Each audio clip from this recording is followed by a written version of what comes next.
Déclarons que la joie du Seigneur et sa paix sont notre partage.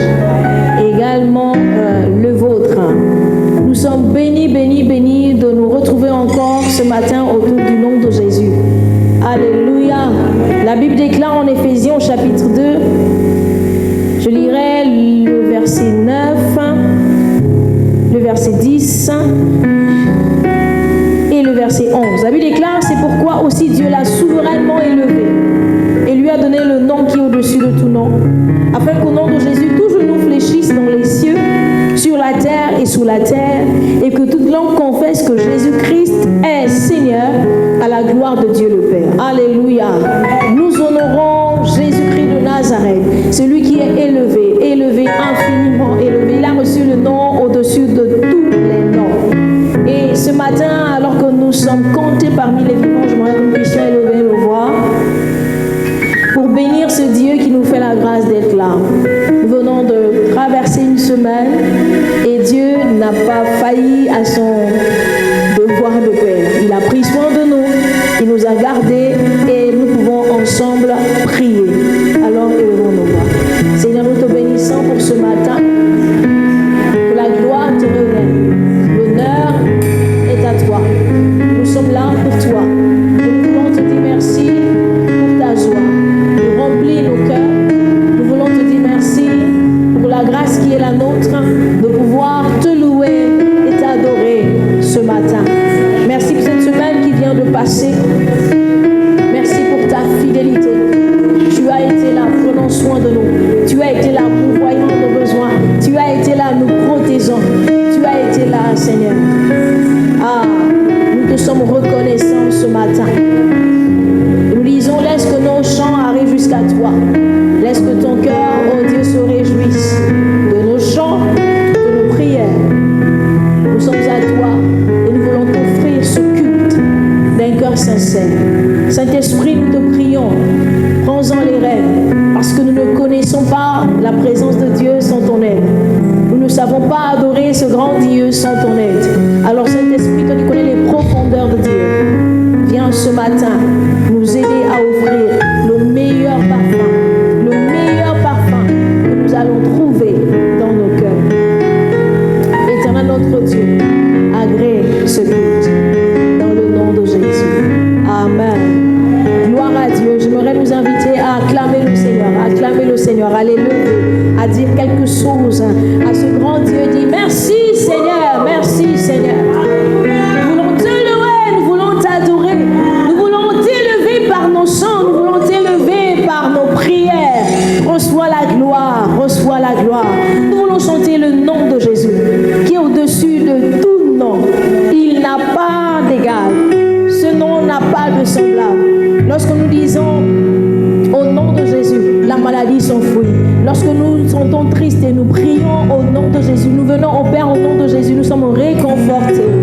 Lorsque l'adversité se dresse devant nous, nous crions et nous déclarons que le nom de Jésus est notre bannière et nous sommes délivrés. Nous sommes délivrés, nous sommes plus que vainqueurs en Christ Jésus. Que le nom de Jésus soit élevé ce matin. Nous pouvons chanter ensemble. Alléluia.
sommes rachetés. En son nom, nous sommes rachetés.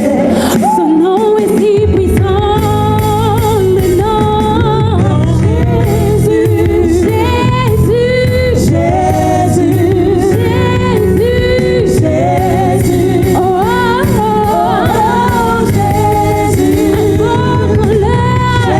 Jésus, Jésus, Jésus, Jésus, Jésus, oh, oh, oh, nous pouvons l'appeler Jésus, Jésus, Jésus, Jésus, Jésus, oh, oh, oh, Jésus, Jésus, le prince de paix, Jésus, l'agneau de Dieu, Jésus, oh, oh, oh, Jésus, le roi des rois, Jésus, l'unique Dieu, Jésus, l'unique Dieu, Jésus, oh, oh, oh,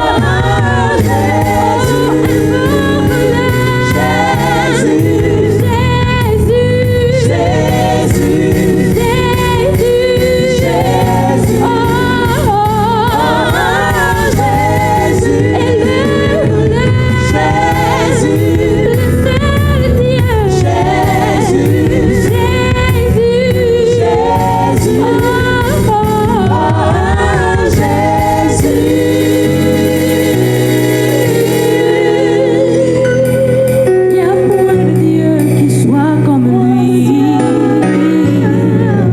Jésus, Jésus, Jésus, tu es puissant.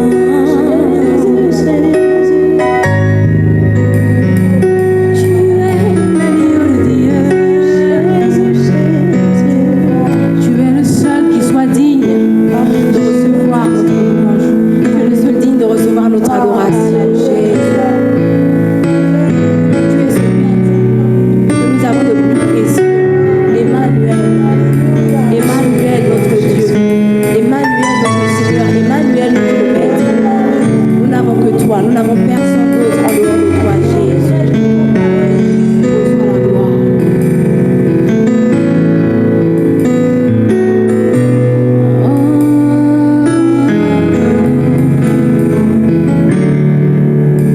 Je te prie, je te cherche, je te veux, roi de mon cœur. Je te loue, je t'adore.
dit ce matin, Alléluia, Alléluia, Alléluia, Alléluia, Alléluia, Alléluia, Alléluia, Alléluia, Alléluia, Alléluia, Alléluia, Alléluia.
Ce matin pour bénir Emmanuel.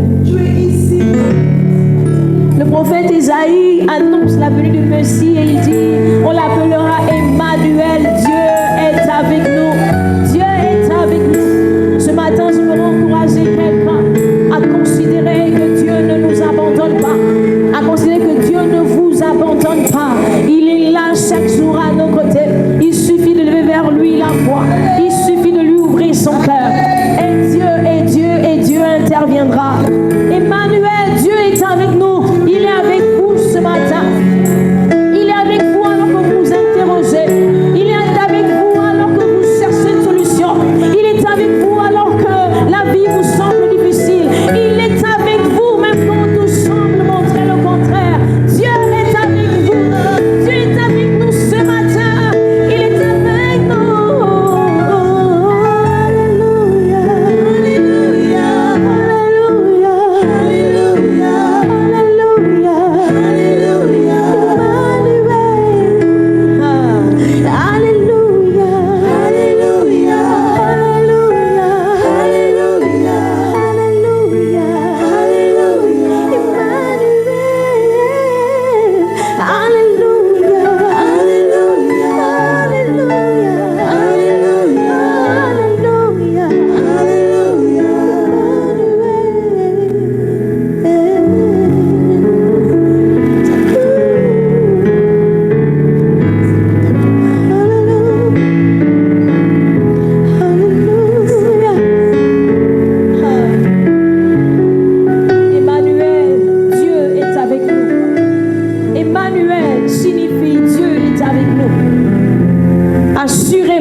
Notre Dieu pour ces temps de louange et de célébration, ces temps d'adoration.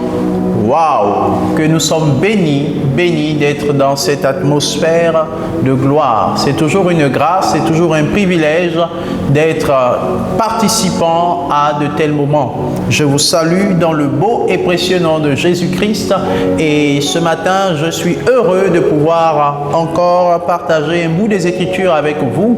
Je vous invite à prier avec moi et à recommander tout cela au Seigneur. Alléluia, afin que nos cœurs soient encore réceptifs à ce que le Saint-Esprit veut nous partager aujourd'hui. Merci Seigneur notre Dieu pour ta grâce dans nos vies. Merci pour le privilège que nous avons de te louer et de t'adorer.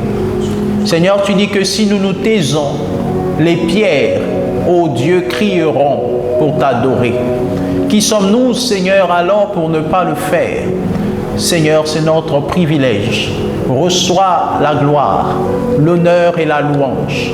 Alors que nous voulons partager ta parole, Seigneur, nous te soumettons nos cœurs, afin que ton esprit de vie, de grâce, de paix et de révélation, Seigneur, renouvelle notre intelligence.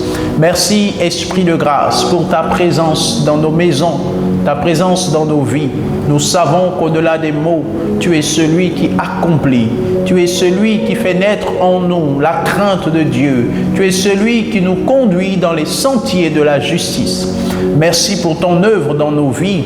Au nom de Jésus-Christ. Amen. Gloire à Dieu. C'est donc un privilège, comme je le disais, de pouvoir être en présence de chacun de vous au travers de ces postes récepteurs pour ensemble partager la parole. Ce jour est un jour spécial. Oui, chaque jour est spécial parce que chaque jour est unique. Et aujourd'hui, nous voulons parler d'un principe de Dieu et un principe que tout homme est censé appliquer dans sa vie. Ce principe a autrefois été un des principes directeurs de nos aïeux, de nos grands-parents, de nos ancêtres, de nos pères qui ont marché soit dans la foi ou alors même dans nos cultures, dans nos traditions. Ce principe était très en vogue et très respecté. Et c'est un principe divin, celui du respect de la parole donnée. Alors le thème de ce message, c'est que ton oui soit oui. Que ton oui soit oui et que ton non soit non. Alléluia. Que ton oui soit oui et que ton non soit non. Lisons ensemble Jacques chapitre 5 verset 12. Notre texte de base qui nous introduit directement dans ce principe.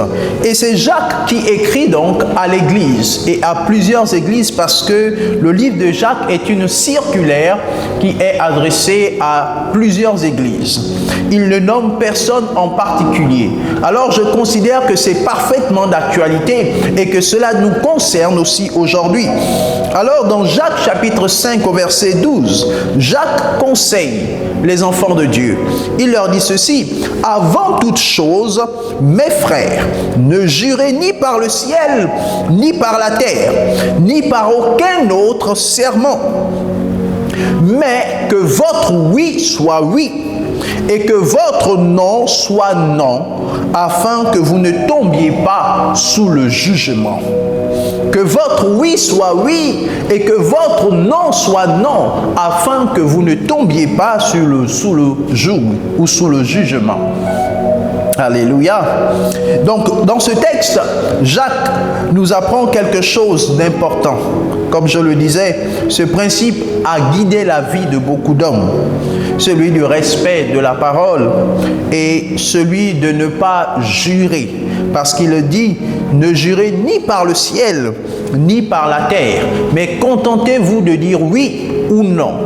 Alléluia. Mais bien au-delà de cela, il y a le principe du respect du oui et du respect du non. Je voudrais commencer en contant une petite histoire. C'est une histoire vraie. Une histoire qui s'est passée au XVIIe siècle en Chine. L'histoire d'un homme qui était un seigneur et qui régnait sur la ville de Tin. C'était le duc de Guen.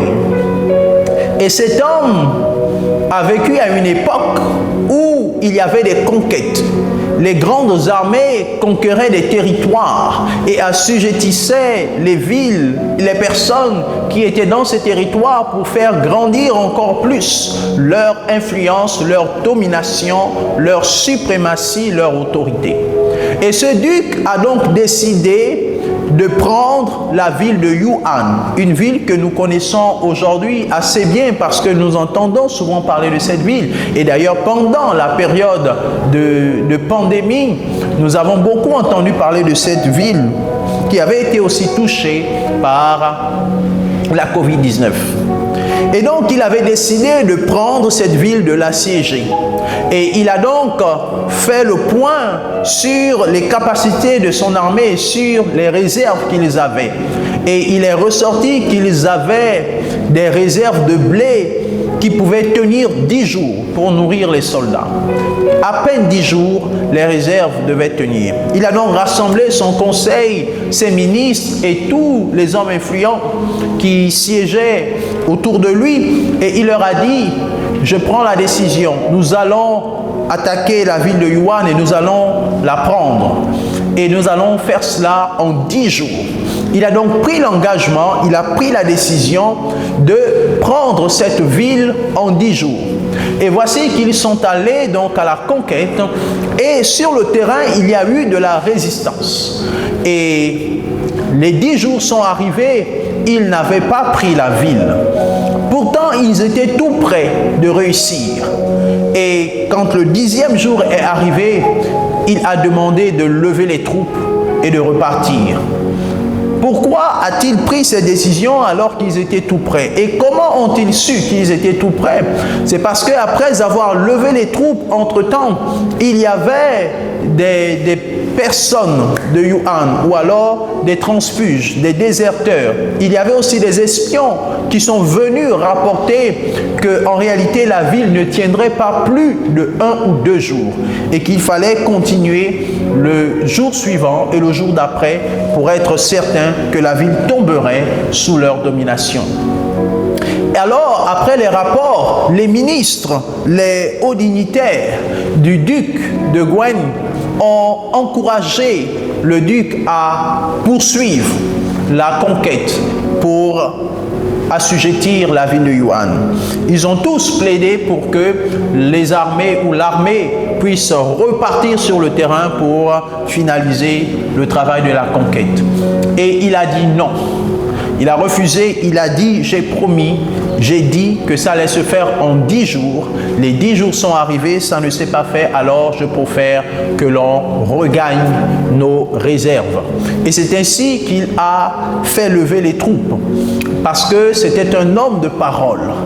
Et ce qui s'est passé par la suite, c'est que la nouvelle s'est répandue dans la ville de Yuan que le duc avait décidé de repartir avec ses troupes parce qu'il avait atteint la promesse. Il avait fait une promesse de 10 jours et cela ne s'est pas fait. Alors, plusieurs se sont rendus compte que cet homme était donc un homme de parole. Et à cause de cette valeur, à cause de ce principe, ils ont eux-mêmes, les habitants de Yuan, ils ont eux-mêmes décidé de se rendre à la seigneurie de cet homme. Ils ont décidé de se rendre et de se laisser assiéger. Ils ont dit, nous acceptons que vous puissiez dominer sur nous. Et finalement, ce qu'il avait refusé à cause des 10 jours lui a été gratuitement offert. Ceci pour nous dire que ce principe est un principe important. Lorsque nous tenons parole, Dieu lui-même fait concourir les choses en notre faveur. Parce que c'est un principe biblique, c'est un principe divin. Alléluia. C'est dommage et c'est plutôt concernant de constater aujourd'hui que très peu de personnes développent cette valeur, ce principe. Comme cet homme qui a tenu à respecter sa parole, même si cela lui semblait désormais désavantageux. Très souvent, nous remarquons que nous donnons des paroles, nous faisons des promesses aux autres, à nos frères, à nos sœurs, à nos amis, à nos collègues, aux membres de notre famille. Nous disons des choses et nous peinons à les respecter. Nous allons parfois auprès de personnes pour solliciter de l'aide, pour demander un soutien financier, matériel ou quel qu'il soit, et nous faisons des promesses. Oui, nous allons, je vais te rembourser au bout de 10 jours, au bout d'une semaine, au bout d'un mois. Nous prenons des engagements et à la fin des comptes, nous ne les respectons pas. Et cela a tendance à causer plutôt des dégâts dans nos vies, même si nous ne le voyons pas physiquement. Mais le non-respect de la parole de nos données a des conséquences. Alléluia. Et plusieurs sont frustrés à cause de cela. Oui, il avait dit, il avait promis, il avait dit qu'il viendrait avant 15 heures. Mais voici que 15 heures est arrivé et il n'est pas venu. Il avait fait la promesse d'accomplir un vœu et il n'a pas accompli le vœu. Il a même fait la promesse à l'église de sponsoriser telle chose et il ne l'a pas fait, ou elle ne l'a pas fait. Il avait pris l'engagement d'être fidèle devant un maire, devant un officier d'état civil, devant l'église, devant la famille. Il a pris l'engagement. Oui, c'est ce qui se passe lorsque, au cours des mariages, on nous pose la question, promettez-vous deux, et puis nous acceptons, nous disons oui, nous le promettons fidélité à notre partenaire, nous promettons assistance à notre partenaire, et puis quelque temps après, ça devient facile de retourner sa veste et de ne plus honorer cet engagement que l'on a pris. Ce problème prend de l'ampleur parce que la génération d'aujourd'hui a tendance à négliger ce principe du respect de la parole donnée. Jacques dit que ton oui soit oui et que ton non soit non. Pourquoi est-ce qu'il parle premièrement de ne pas jurer, ni par le ciel ni par la terre? C'est parce que dans l'ancienne alliance, il leur avait été permis, lorsqu'ils faisaient un serment, de jurer. Lorsqu'ils faisaient un serment de jurer. Et plusieurs avaient gardé cette pratique.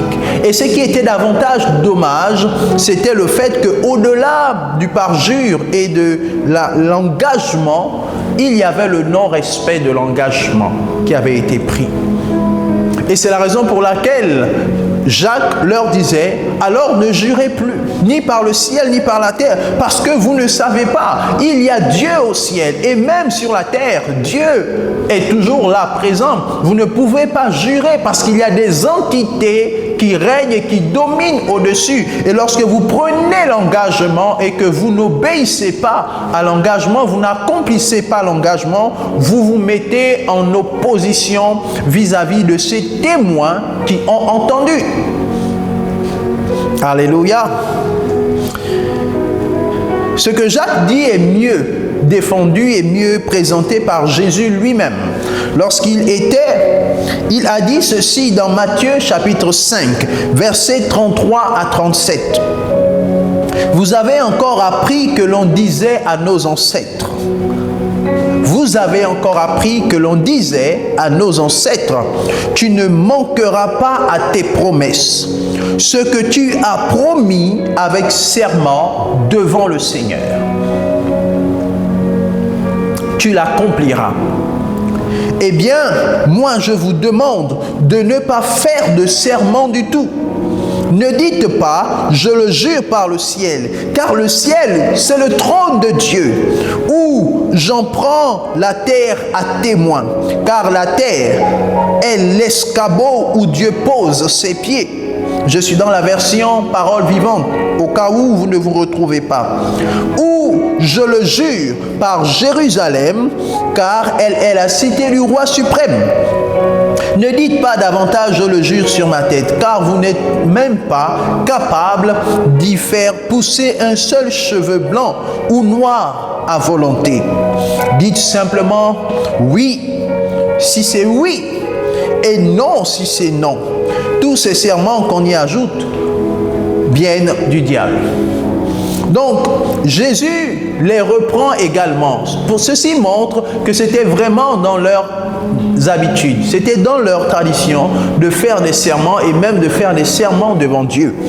Et il leur dit, ne faites plus de serments. Il avait été dit à vos ancêtres de veiller à accomplir les serments qu'ils ont faits. Mais moi, je vous dis, ne faites même pas de serments. Alléluia. Ne faites pas de serment. Que votre oui soit simplement oui et que votre non soit simplement non. Mais en plus de cela, quand nous revenons au premier verset, c'est-à-dire le verset 33, Jésus mentionne le fait qu'il leur avait été dit que tu ne manqueras pas à tes promesses. tu ne manqueras pas et tu l'accompliras. Alléluia. C'est donc important et nécessaire de comprendre qu'il n'est pas bon pour nous de toujours donner des paroles, faire des promesses, prendre des engagements et de ne pas les respecter. Alléluia. Quelquefois, cela a des conséquences négatives. Cela nous empêche de bénéficier de la grâce de Dieu. Parce que, comme Jésus l'a dit, au ciel, c'est le trône de Dieu. La terre, c'est son marchepied. Alléluia. Et à cause de cela, nous ne devons pas prendre des engagements et ne pas les tenir. Pire encore, faire des vœux, faire des serments devant le Seigneur et dire que je m'engage à faire ceci et sans que je ne le fasse. Alléluia. Même dans les petites choses, on peut le voir, le respect de l'heure. J'ai promis venir à telle heure et à cette heure, je n'y suis pas. J'ai promis offrir telle chose et puis après, je ne l'offre pas. Bien-aimés, cela ne concourt pas à notre faveur. Ce n'est pas notre bien. Nous devons nous faire violence pour tenir ferme, tenir les paroles de nos bouches. Même nos aïeux, nos ancêtres veillaient au respect de leurs paroles. La parole est sacrée parce que c'est par la parole que les choses passent de l'invisible au visible. C'est par la parole que Dieu a créé toutes choses. La parole est donc porteuse de vie. La parole est créatrice. La parole est puissante. À plus forte raison, quand on est en Christ, notre parole a une puissance. Et donc, nous ne devons pas libérer des paroles sans mesurer les conséquences de nos paroles. Le non-respect de la parole donnée peut traduire dans la vie d'une personne l'instabilité. Alléluia. Lorsque nous observons le non-respect régulièrement dans la vie d'une personne, cela traduit une certaine instabilité. Cela montre que la personne n'est pas tout à fait stable, n'est pas tout à fait équilibrée, en harmonie avec elle-même et avec les principes de sa vie, les principes divins, les principes dans lesquels elle est appelée à marcher. Et Dieu n'aime pas les gens qui sont comme le roseau. Le non-respect de la parole donnée, c'est-à-dire la versatilité ou le non-respect, peut nous emmener à être en inimitié vis-à-vis de Dieu. Et cela nous emmène à ressembler à un roseau. Or, Dieu n'aime pas les gens qui sont comme le roseau. Souvenons-nous que Pierre était comme le roseau. Il était un peu versatile. Et son nom d'ailleurs, Simon, signifiait le roseau. Et Jésus, voulant s'appuyer sur Pierre pour bâtir l'église, a dû décider de changer ou d'ajouter à Simon Pierre, de donner à cet homme important le nom de Pierre, qui est plutôt symbole du roc, de la pierre, de la solidité, de la stabilité, et non pas du roseau qui peut être penché d'un côté ou de l'autre en fonction de la direction du vent. Jésus lui-même a veillé à ce que Pierre soit une pierre, un roc, et non pas un roseau. Le respect de la parole donnée par une personne équivaut à son niveau de stabilité. On peut juger de la stabilité d'une personne en fonction du respect de sa parole donnée. Alléluia. Et c'est la raison pour laquelle il y a beaucoup de problèmes dans les relations humaines. Il y a beaucoup d'embrouilles dans les relations humaines à cause du non-respect de la parole donnée. Cela n'honore pas Dieu et cela montre une certaine instabilité dans nos vies. Les gens auront du mal à nous faire confiance si nous ne parvenons pas à honorer nos paroles. Alors les gens ne nous accorderont pas du crédit. Ils verront une forme d'instabilité dans nos vies. Le non-respect de la parole donnée nous fait plonger aussi dans l'hypocrisie. Et souvenons-nous, les Écritures disent que les hypocrites n'entreront pas au ciel. Nous devons faire attention aux paroles qui sortent de nos bouches, aux engagements que nous prenons. Le non-respect de la parole donnée indique que l'on ne craint pas Dieu. Alléluia. Cela indique que l'on manque de crainte vis-à-vis de Dieu. Parce que si nous craignons Dieu, nous saurons que Dieu est avec nous en tout temps. Et parce qu'il est avec nous, il est le témoin des paroles qui sortent de nos bouches. Il est le témoin des engagements que nous prenons. Nous ne sommes pas en train de dire que lorsque nous avons pris un engagement, nous devons aller jusqu'à nous suicider ou jusqu'à mourir. Il peut arriver des circonstances qui nous obligent. Ça peut être un cas de force majeure. Cela peut se comprendre, mais pas tout le temps, mais pas tous les jours, pas régulièrement. Si régulièrement, nous ne parvenons pas à honorer nos paroles, alors c'est qu'il y a un problème. Il y a un problème de crainte de Dieu. Alléluia. Ecclésiaste au chapitre 5, versets 2 à 7 nous dit ceci. Sagesse de Salomon. Ne parle pas trop vite et ne te dépêche pas de faire des promesses à Dieu. Dieu est au ciel et toi tu es sur la terre. Donc parle peu. Quand on a trop de soucis, on fait des rêves. Et quand on parle trop, on dit des bêtises. Je suis toujours dans la version parole vivante. Verset 4. Si tu fais une promesse à Dieu, tiens-la vite, car Dieu n'aime pas les sottes, c'est-à-dire les insensés. C'est pourquoi accomplis ce que tu as promis. Il vaut mieux ne rien promettre que de faire une promesse sans la tenir. Évite les paroles qui te font commettre une faute. Ne sois pas obligé de dire au prêtre « Je me suis trompé ». Sinon, Dieu va se mettre en colère à cause de ce que tu as dit et il détruira ce que tu entreprends. On parle beaucoup pour ne rien dire. Quand on rêve trop souvent, il vaut mieux respecter Dieu. Amen. Sage conseil de Salomon dans l'Ecclésiaste. Il vaut mieux respecter Dieu et ne pas parler trop, ne pas parler trop vite, ne pas dire des choses auxquelles on n'a pas pris le temps de réfléchir, ne pas prendre des engagements sans mesurer les conséquences. Alléluia. Tant de personnes ont été frustrées par des promesses. Oui, je t'emprunte ceci et demain, je te le rends immédiatement. Et puis demain arrive, on attend l'accomplissement de la promesse. Après-demain, 2 jours, 3 jours, 4 jours. Alléluia. Bien-aimés, ce n'est pas du tout sage. Cela pourrait attirer la colère de Dieu sur nous et cela pourrait emmener Dieu à bloquer ce que nous entreprenons. Bien-aimés, beaucoup de gens ne se rendent pas compte que quelquefois ces petits principes et ces petites règles de vie sont à la base quelquefois de nos échecs, sont à la base quelquefois du manque de soutien des personnes envers nous, sont à la base quelquefois des portes fermées dans nos vies. Oui, parce qu'il peut arriver qu'à cause de cela, le Seigneur n'ouvre pas une porte, car il sait que tu ne tiendras pas ta promesse, car il sait que tu n'honoreras pas son saint nom. Et puis, quelquefois, nous manquons de grâce, nous manquons de bénédiction. Et quand aux époux et aux épouses, aujourd'hui, on ne peut plus compter, c'est devenu légion, c'est devenu comme une épidémie, la question de l'infidélité, alors qu'on a fait la promesse. La question du non-assistance, alors qu'on a fait la promesse de se soutenir, on a fait la promesse d'être fidèle.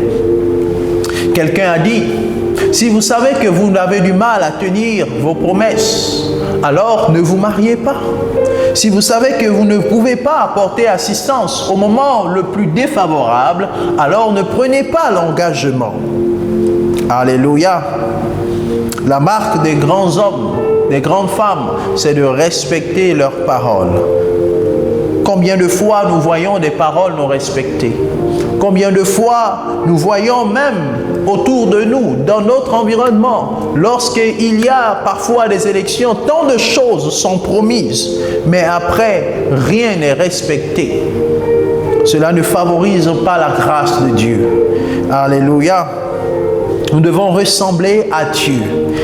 Le respect de la parole donnée nous rend semblables à Dieu. Parce que Dieu lui-même, il veille sur sa parole pour l'exécuter, nous dit Ésaïe.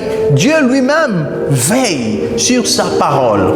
Et si Dieu lui-même ne veillait pas sur sa parole, il y aurait un chaos dans le monde. Les lois de la pesanteur, les lois de la biologie, toutes ces lois qui sont inscrites dans la nature et qui servent au régissement, au fonctionnement de l'univers avec harmonie, toutes ces lois tiennent par la parole de Dieu. Parce que Dieu a dit, sa parole se met en mouvement pour exécuter. Et le Saint-Esprit amène cela à exécution. Mais si Dieu n'honorait pas sa parole, le monde ne serait pas ce qu'il est.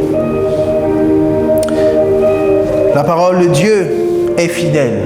Dieu honore sa parole. Et c'est pourquoi nous devons davantage nous rendre compte que nous sommes créés à son image.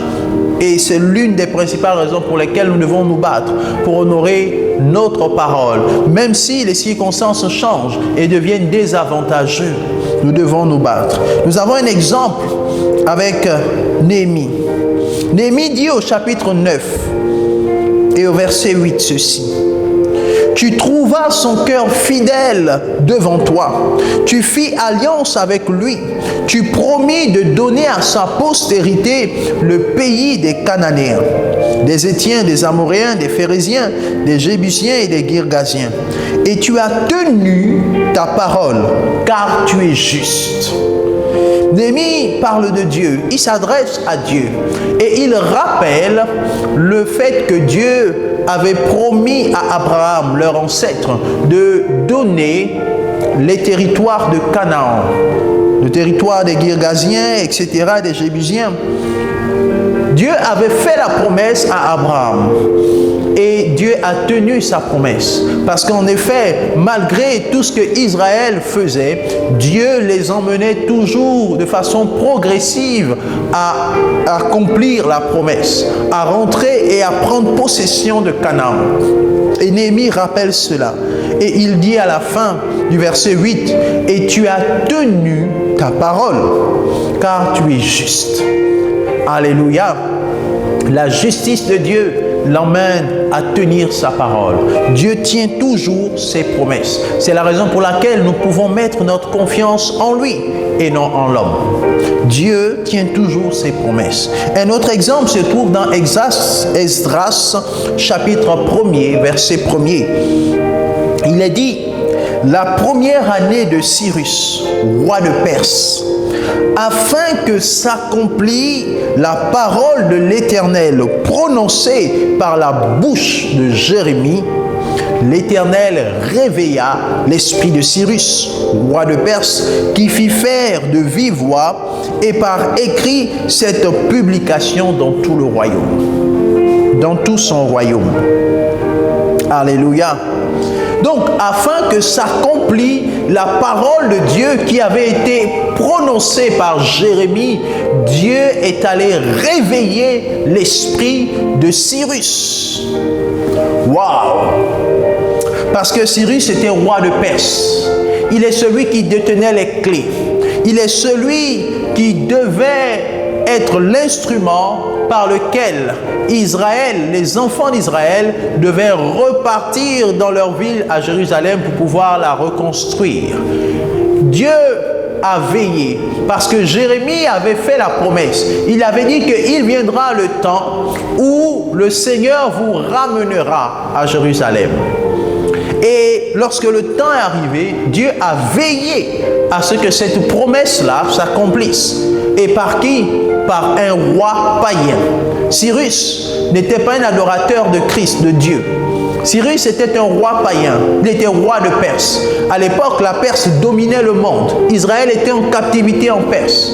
Et c'est Cyrus lui-même qui est devenu l'instrument par lequel Dieu est passé. La Bible déclare que Dieu alla réveiller l'esprit de Cyrus. Et puis un beau matin, Cyrus se réveille et il dit, voici, je vais publier un édit dans le royaume. Tous ceux qui sont juifs, voici, vous avez le droit de repartir à Jérusalem. et la promesse de Dieu s'est accomplie. Donc Dieu lui-même, il a fait respecter sa parole qui était sortie par la bouche de Jérémie.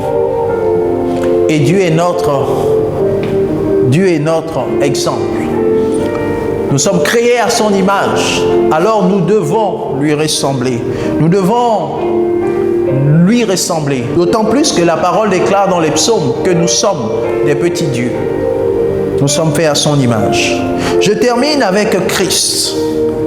La Bible déclare que Christ, à un moment donné, a voulu renoncer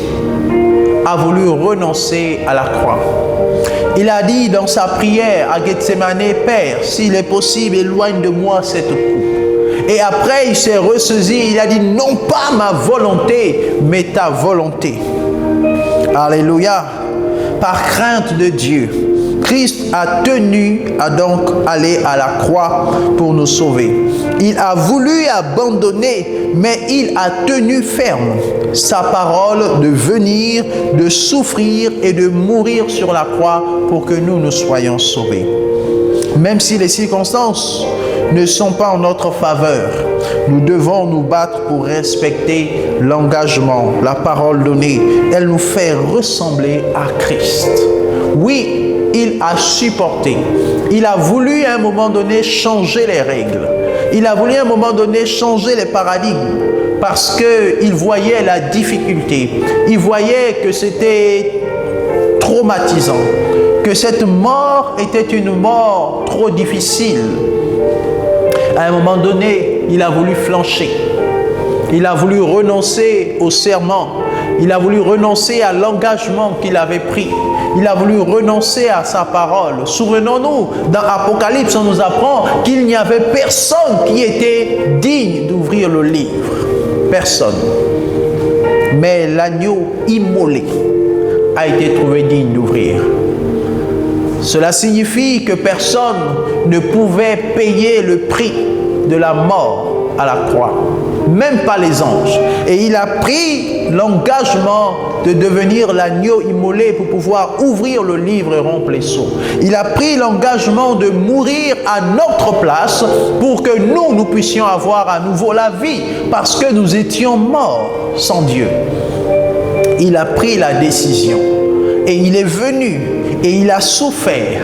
Et à un moment donné, il a senti que la souffrance était à un niveau trop élevé.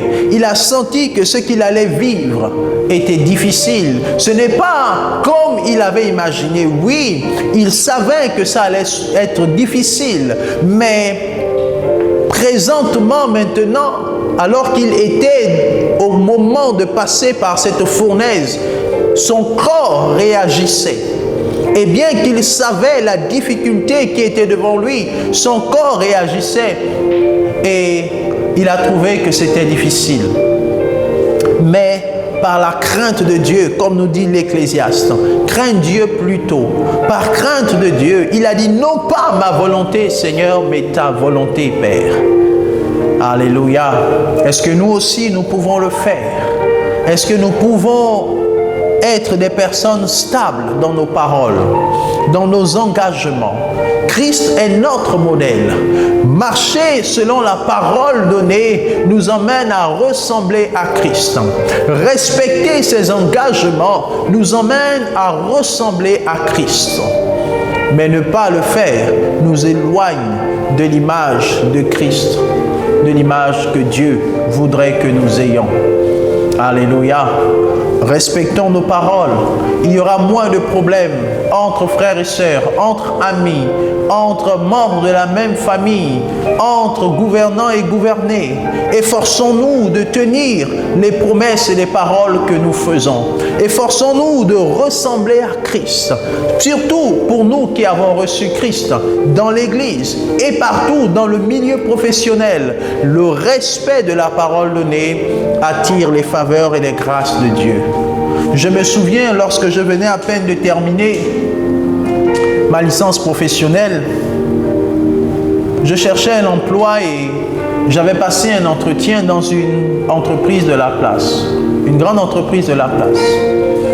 Et lorsque je suis allé à mon premier entretien, dans les discussions, La dame qui je m'étais entretenu avait remarqué que j'étais arrivé tôt, bien avant elle, à l'entreprise.